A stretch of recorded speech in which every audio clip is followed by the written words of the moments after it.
4. Waking the next day with a sword at my neck isn't highly surprising, but it does wake me up, feeling the cold steel.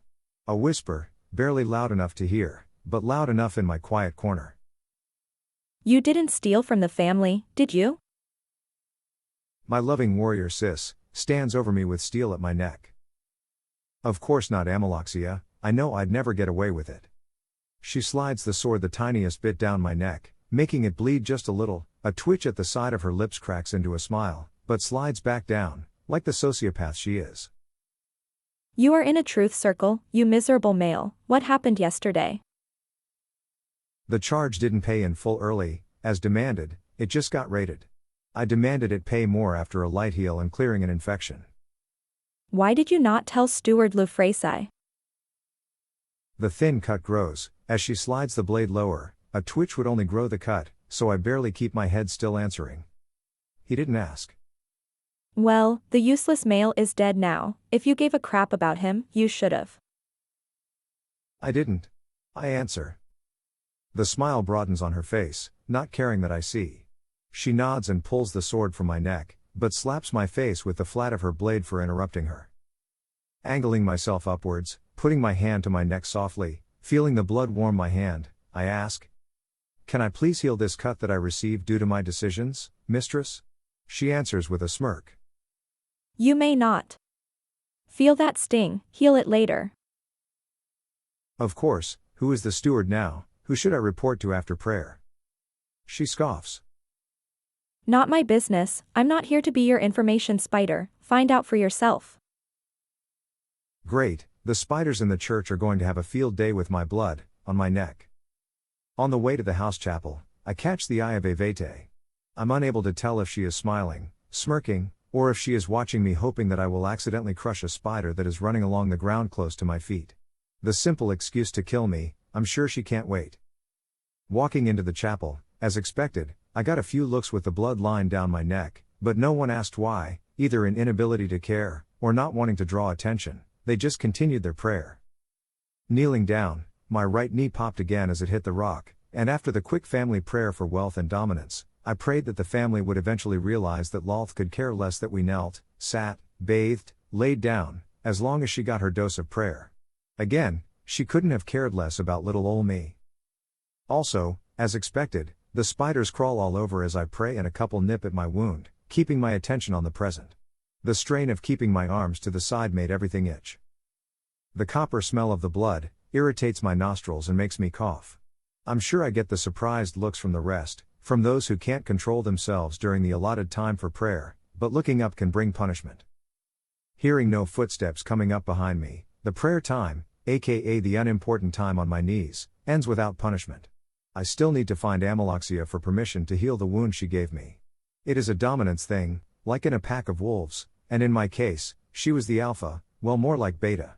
The matron would put me in my place if she heard me say something so close, even in my own mind, as her not being the being that would disrupt my breathing, with a thought. By this time, I had lost a decent amount of blood, it just wouldn't stop, a bleeding effect of the weapon. It is slow as long as I didn't exert myself, so I calmly walked with a good blood trickle down my neck to the training hall where I was hoping to find the warrior princess. She is there showing her dominance, or, training, the troops. Disrupting her training would be blasphemy along with everything else, so I wait, so far without my morning meal, to get permission from my adopted sister to allow me to use the magic to heal myself. Feeling woozy, I sit on the close-by mushrooms trying not to pass out. Spiders are kept back from the training arena through some herb and the smell is all over the field, without it spiders would be all over during training. Since I was on the outskirts of the training field trying to mind my own business, spiders were thick, and they still crawl around me. A couple crawl up the mushroom I'm sitting on and tickle my arms trying to reach my neck. They sense the blood, and since there is no one staring at me from what I can tell, I swipe them away, trying to be as inoffensive as you can be, brushing off a creepy crawling thing.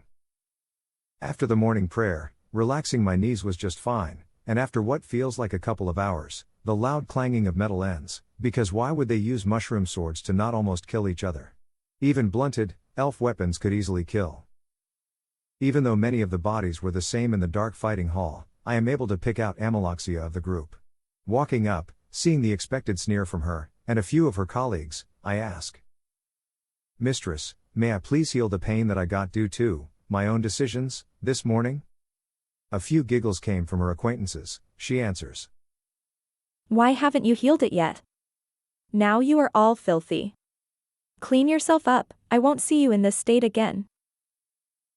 Of course, mistress. I answer with the authorization to use my own ability to heal the damage she dealt to my neck. The minor healing spell I cast on myself ends the bleeding and heals the pain in my neck. She brags behind me, calling me a fool for not having the balls to heal myself after hours of pain, but I have been around long enough to know the punishment either way. I take some time and look around for the newest steward, the person who will be giving me my jobs, or giving me orders, whatever the deal may be. Walking to the old steward's office, I find Uptorn. He is a trusted male in the family, and I hate him, just like the rest of them for the most part. If I was lucky, I'd be able to get out a bit. Yeah, right, perhaps I can get a tip from some nice client. Or jumping spiders might fly out of my butt. Looks like you have the new job. Is there anything the family needs of me? Looking around, at the different books and scrolls around, he answers. Oh, Siclar, one of the weaker healers. No, go away, I still have to figure out the stupid system that Lefraci had, since someone got him killed earlier today. Do you have any clients to your knowledge? Not that I know of. Lefraci never gave me information ahead of time. I just recently healed Grigar, but need to go back there when full payment is due soon. Not today though. He eyed me suspiciously, or maybe I had a spider in my hair. He waves me away.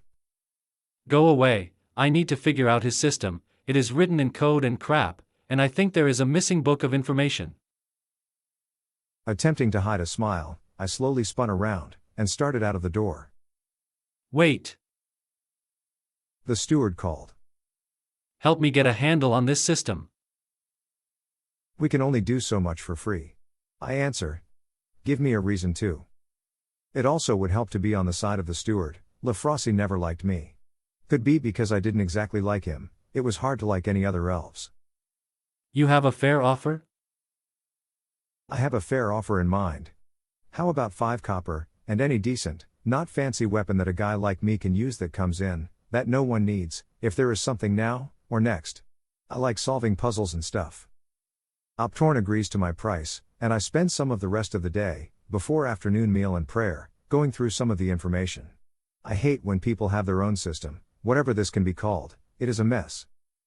Documents are in common, but he has 3 different things to keep track of requests from clients, and none of it is simple. It could be how he was trying to protect himself. We eventually figure it out and he is able to make sense of most of it. He pays me the coppers, and tells me he would look around soon to see if there was anything, if not he'll keep watch. He asks what sort of weapon I might want. I tell him, as long as it isn't just a normal and boring sword, I want something unique, but not something that another will be jealous enough to kill me to take it. He looks around, and didn't find anything that he said isn't claimed right now, but he would keep me in mind. I feel it is good enough for now. What was I going to do? Make him pinky swear? I walk out and made my way to the mess hall. I get my usual mystery gruel and mushrooms and sat to eat. I got a few bites into my stomach and feel the growl in my gut lessen a bit until I slowly chew a few mouthfuls. Traveling food isn't very filling. I remember the taste of real food, even meat, but those were the old days. Even remember other things than shrooms, potatoes that grew on or near the surface, or even things made with them. Boil them, mash them, stick them in a stew. Tasty thickening sauces from cheeses. Another bite of a mushroom brings me back to the present, and days that I cannot get back. Having the last mushroom to finish and my shroom sticks about to finish, I feel the ache in my bones, a bit faster than I see my loving cleric sister stomp up and swat my food tray away. Prayer. Come. The food tray slides on the ground away from my table. I move the last mushroom to my mouth, and she snatches it with her fingers, and pops it into her mouth, chewing slowly with a smile. I get up and start walking to the entrance. She trips me as my arms brace my fall to the hard rock. I spin to see her face from the ground, and with a look of obvious disdain for my existence, she spits at me. What? Your mom doesn't live here, pick up your own food tray. But you said. I can't win with them. She scowls and puts a hand to her whip.